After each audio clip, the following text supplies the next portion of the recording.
Bonjour et bienvenue dans cette vidéo. Aujourd'hui, nous allons parler des assurances et garanties que vous devez absolument avoir dans votre projet de construction. Récemment, en regardant un peu ce qui se disait à ce sujet sur Internet, je me suis rendu compte qu'il y a des gens qui sont juste criminels parce qu'ils vous donnent des informations qui peuvent vraiment vous mener dans le mur. Il est temps de ramener un peu de bon sens là-dedans. Encore une fois, ces personnes-là, en fait, vous promettent de vous aider à faire des économies sur votre construction, mais elles ne vont pas exactement vous donner des informations qui vous permettront de vous en sortir si jamais il y avait le moindre problème dans votre projet. Rappelez-vous, quand vous regardez des reportages en ligne, que ce soit sur n'importe quelle chaîne de télé, il y a souvent un petit dénominateur commun. C'est des personnes qui ont fait confiance à un constructeur qui n'est pas correct, qui les a laissés en plan, et ces personnes-là n'ont aucun recours. Typiquement, c'est le genre de situation dans laquelle vous vous retrouvez si jamais vous n'avez pas les bonnes assurances ni les bonnes garanties. Par exemple, que faites-vous si le constructeur à qui vous avez confié votre chantier, il fait faillite? Eh bien, il y a une assurance spécifique qui permet à son assureur, si jamais son client est défaillant, de le remplacer pour finir le chantier. Si vous n'avez pas pris la peine d'avoir un constructeur qui paye cette garantie, par exemple, eh bien, en cas de faillite de ce dernier, vous n'avez aucun recours. Donc c'est vraiment tout ça qu'on va voir dans cette vidéo et j'espère vraiment qu'elle va permettre de répondre à toutes vos interrogations. L'idée, c'est vraiment que vous sachiez, au moment où vous prenez la décision de souscrire ou pas, quels sont les risques. Vous pouvez très bien dire que, bon ben, il n'y a strictement aucun problème et vous y allez la fleur au fusil. Cependant, en ayant regardé cette vidéo, vous saurez que c'est à vos risques et périls. Vous êtes prêts? Allez, on est parti pour la première assurance. Il s'agit de la garantie décennale.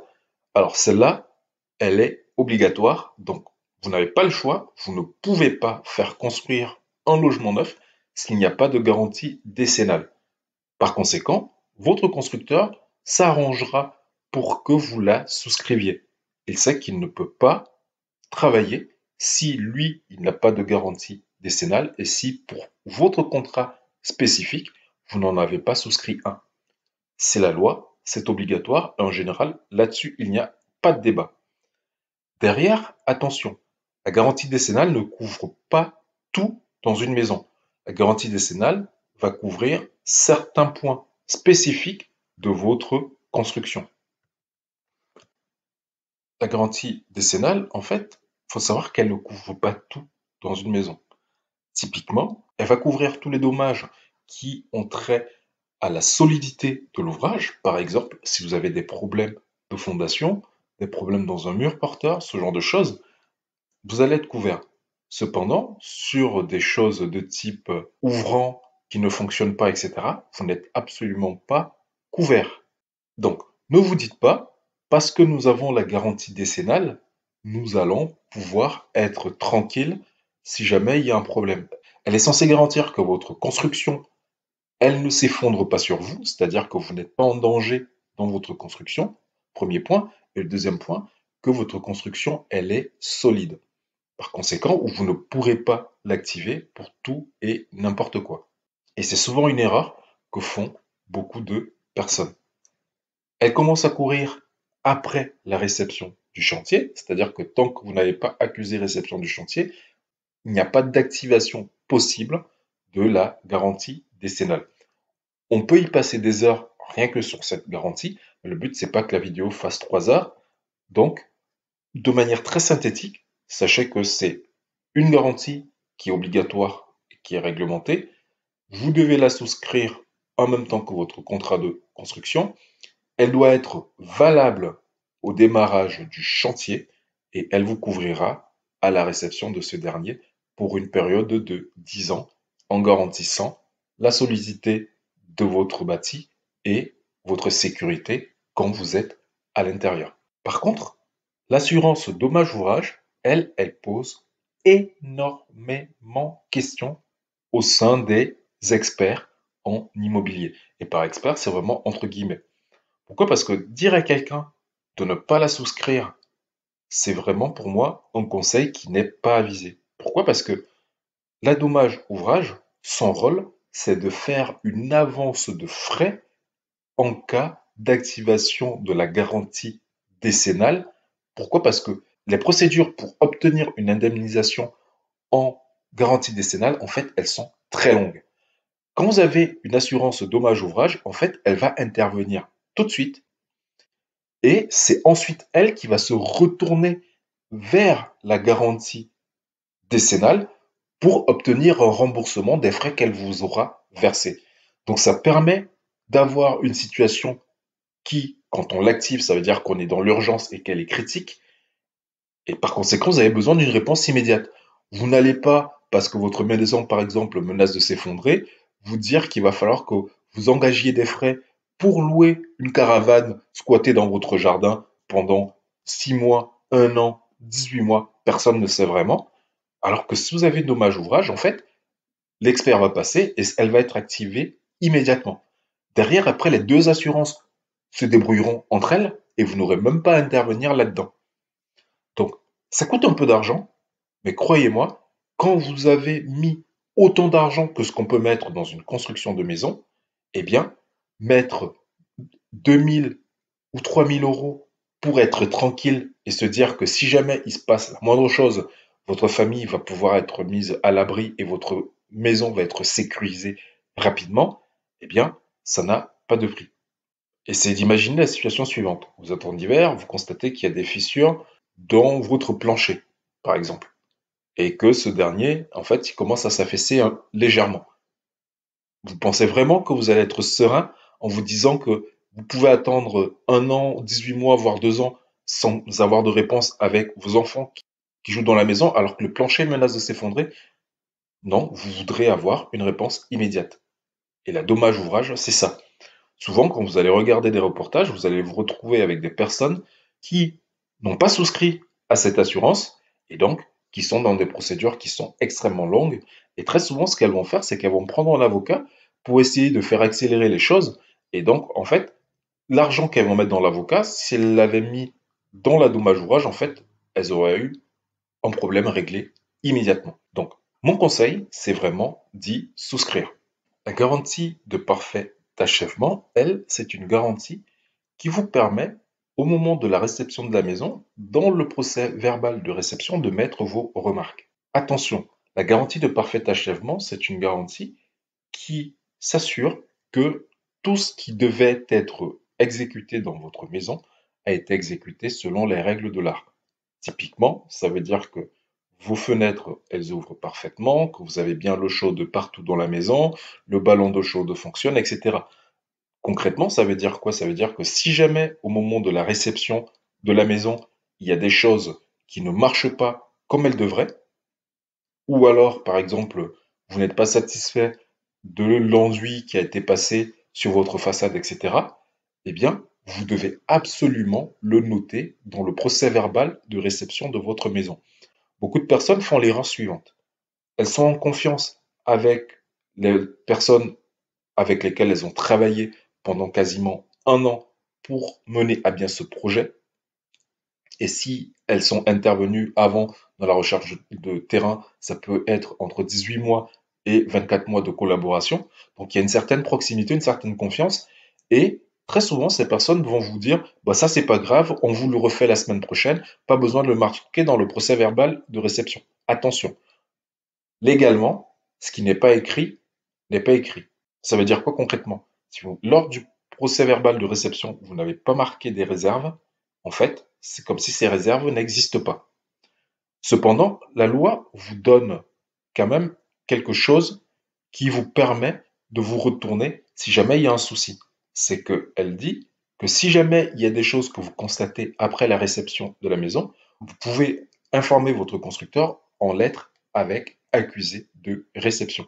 En fait, vous avez 12 mois pour faire vos remarques sur le fonctionnement de la maison ou des désordres dits apparents, c'est-à-dire des choses qui ne sont pas à leur place, etc., que vous aimeriez faire reprendre par votre constructeur parce que ça ne respecte pas le contrat que vous avez passé avec lui, eh bien, vous pouvez, pendant 1 an, lui envoyer en lettre avec accusé de réception toutes vos remarques. Et le constructeur doit être diligent, c'est-à-dire qu'il doit engager les travaux de correction.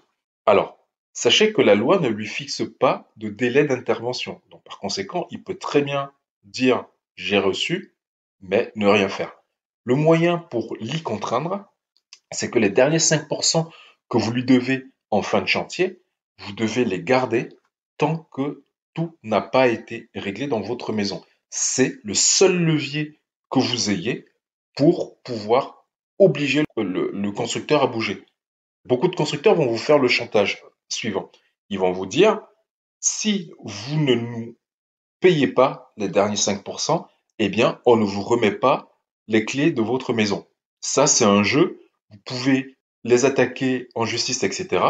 Par contre, si le constructeur rentre dans cette posture-là, dans ce cas-là, ce que je vous recommande de faire, c'est de dire, très bien, on ne prend pas les clés aujourd'hui, on vous donne 1 mois pour corriger tout ce qui doit l'être, et dans 1 mois, on remet un point pour la réception de la maison, et si les points sont levés, alors on vous paiera à ce moment-là. Il faut savoir que le constructeur, lui, son intérêt, c'est quoi? C'est d'encaisser son argent pour passer sur un autre chantier. Et il ne va pas vouloir forcément garder des équipes mobilisées sur une maison qui est terminée. Donc, vous pouvez vraiment la jouer de ces deux manières-là. La garantie de parfait achèvement, c'est une assurance que souscrit votre constructeur. Vous devez vous assurer qu'elle est souscrite et surtout qu'elle est valable et surtout qu'elle est valide à la date d'ouverture de votre chantier. Parce que c'est ça qui fait foi d'un point de vue juridique. Est-ce que l'assurance, au moment de l'ouverture du chantier, était valide? Pareil pour la garantie décennale, etc. La garantie de bon fonctionnement, elle, c'est une garantie qui vous permet pendant 2 ans de pouvoir contacter le constructeur pour qu'il remplace ou change tous les éléments dissociables du bâti parce qu'ils sont tombés en panne. Par exemple, le ballon d'eau chaude, par exemple, la robinetterie, par exemple, les volets roulants, une porte, etc.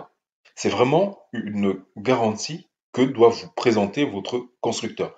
En règle générale, les constructeurs dits low cost ne vont pas payer ces garanties et c'est l'une des raisons pour lesquelles ils arrivent à casser les prix. Il vaut mieux pour vous aller vers un constructeur qui a toutes les garanties qui sont en ordre et être tranquille en vous disant que, par exemple, s'il y avait le moindre souci, eh bien, les équipes pourraient intervenir pour changer. Et c'est contractuel. De toute façon, ce serait dans votre contrat. Vous devez vous assurer que vous ayez toutes ces garanties-là de la part de votre constructeur.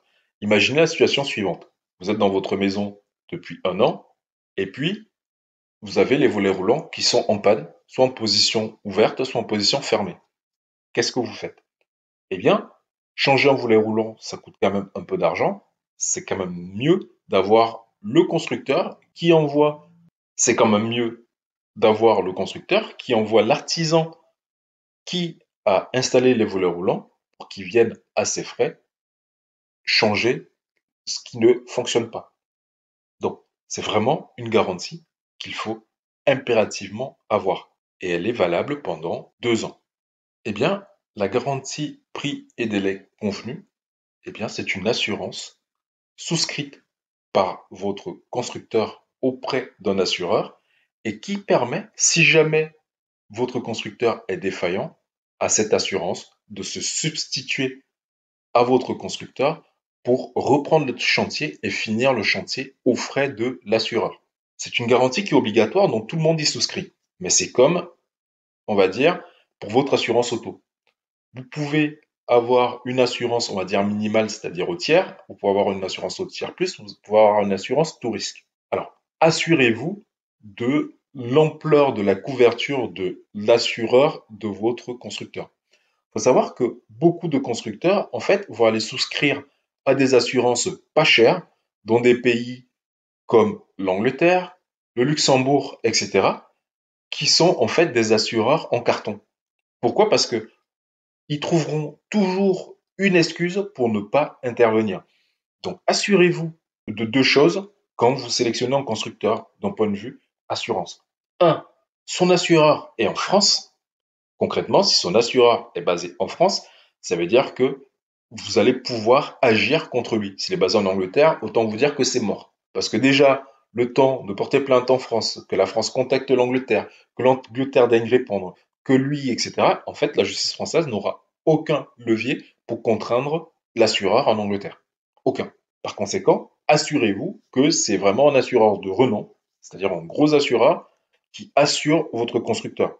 Au moins comme ça, vous savez que c'est du lourd derrière et que, en cas de problème, l'assurance va prendre le relais. C'est la première chose. La deuxième chose, c'est de voir l'étendue des garanties. La deuxième chose, c'est de s'assurer que cette assurance est valable au moment de l'ouverture de votre chantier. Si jamais elle n'est pas valable et qu'il l'a souscrite après la date d'ouverture de votre chantier n'est pas assuré. C'est vraiment ça que vous devez retenir. En conclusion, il faut savoir que toi, il y a certaines assurances auxquelles, au moment du lancement de ton projet de construction, tu vas devoir souscrire, mais il y a certaines assurances et garanties auxquelles ton constructeur devra lui aussi avoir souscrit avant l'ouverture de ton chantier.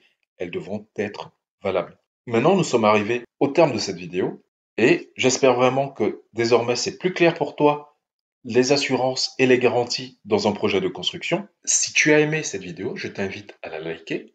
Ainsi, elle sera diffusée au plus grand nombre et ça permettra d'aider plein de personnes parce que la question de l'assurance, c'est vraiment une question centrale dans un projet et ça peut faire que des familles se plantent pour la vie d'un point de vue financier. Je t'invite ensuite à t'abonner à ma chaîne YouTube.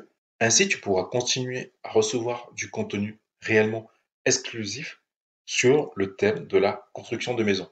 Peut-être que tu es aujourd'hui en phase de réflexion et tu ne sais pas vraiment comment t'y prendre ni quels sont les pièges.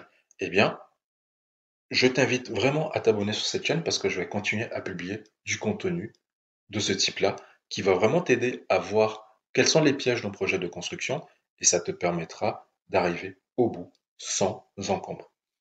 Si jamais tu es un peu plus avancé dans ta réflexion de projet et que tu as des questions spécifiques, n'hésite pas à me contacter sur support@construction-neuve.fr. Merci d'avoir regardé cette vidéo et je te dis à ton succès.